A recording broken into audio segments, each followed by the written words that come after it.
Muhamedi alayhi salatu wasalam të ndërruar vëllezër, sa falte namazin, kishte zakon shpesh herë të thonte besimtarëve, sallu salatal muwaddi, faluni sikur të ishte namazi i fundit. Si është cilësia e namazit tën kur ti e din se është namazi i fundit?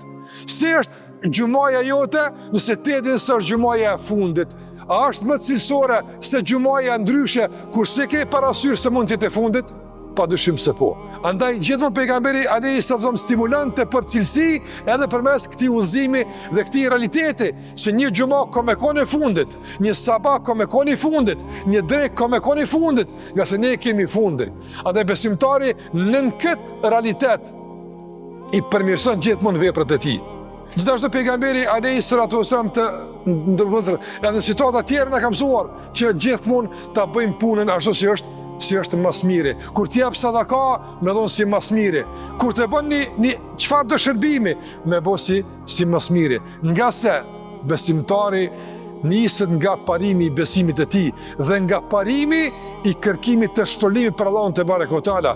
Andaj kur e bën një punë, ai atë punë realisht nuk e bën për njerëz. Edhe pse u shërben njerëzve me atë punë, edhe pse u kryen punë njerëzve, po në esencë atë punë e bën për Allahun xhallahu ala. E kur e bën për Allahun e ka parasysh se Allahu është i mirë, sikur se tha pejgamberi sallallahu alajhi wasallam, inna Allaha tayyibun wala yaqbalu illa tayyiba. Allahu është i mirë e nuk pranon përveç asaj që është e mirë.